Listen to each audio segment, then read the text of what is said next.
दोस्तों, आज हम लेकर आए हैं एक ऐसा बिजनेस फैक्ट जो आपको फ्यूचर में अमीर करने वाला है। जी हाँ दोस्तों, भारत के अमीर इंसानों में से एक यानी मुकेश अंबानी ने यह दावा किया है कि अगले 10 से 20 साल 20 से 30 कंपनियां रिलायंस की तरह ही बड़ी कंपनियों में शामिल हो सकेंगी। रिलायंस इंडस्ट्रीज लिमिटेड के चेयरमैन मुकेश अंबानी अगले 1 या 2 दशक में 20 से 30 भारतीय कंपनियों को ग्रीन एनर्जी और टेक्निकल फील्ड में रिलायंस इंडस्ट्रीज के रूप में विकसित होने के लिए देखते हैं।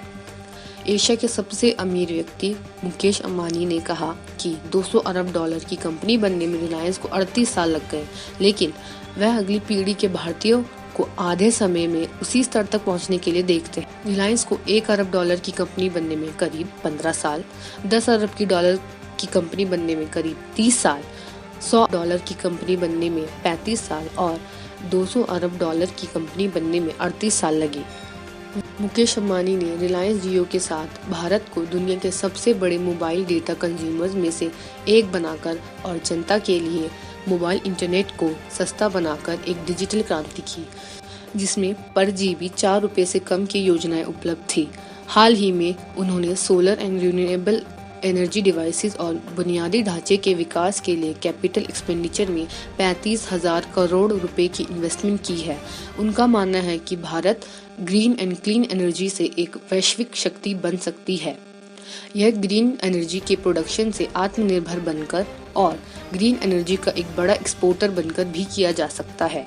उन्होंने कहा, जब लकड़ी को कोयले से बदल दिया गया तो यूरोप ने विश्व नेता बनने के लिए भारत और चीन को पीछे छोड़ दिया। इसी तरह तेल के उदय के साथ अमेरिका और पश्चिम एशिया ने दूसरे को पछाड़ दिया। जब भारत हरित और स्वच्छ ऊर्जा में न केवल आत्मनिर्भर होगा बल्कि एक बड़ा एक्सपोर्टर भी बनेगा, तो यह भारत को एक ग्लोबल पावर के रूप में उभरने में मदद करेगा। 2030 से 2032 तक भारत को दुनिया की तीसरी सबसे बड़ी अर्थव्यवस्था के रूप में यूरोपीय संघ से आगे निकलने की उम्मीद करते हैं। भारत को 3 चुनौतियों का सामना करना होगा। पहली, भारत को डबल डिजिट की जीडीपी को चलाने के लिए एनर्जी प्रोडक्शन में वृद्धि करनी चाहिए और हमें इसे टेक्नोलॉजी के उपयोग के किफायती आधार पर करना होगा। दूसरा, भारत को इस बढ़े हुए ग्रीन एंड क्लीन एनर्जी में प्रोडक्शन की हिस्सेदारी बढ़ानी चाहिए।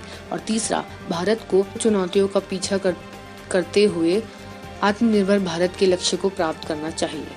तो दोस्तों, आपका क्या कहना है मुकेश अंबानी के दिए गए स्टेटमेंट के बारे में? आप अपनी राय हमें कमेंट बॉक्स में कमेंट करके जरूर बताएं और ऐसी ही देश दुनिया से जुड़ी तमाम खबरों को जानने के लिए आप हमारे चैनल को सब्सक्राइब करना ना भूलें।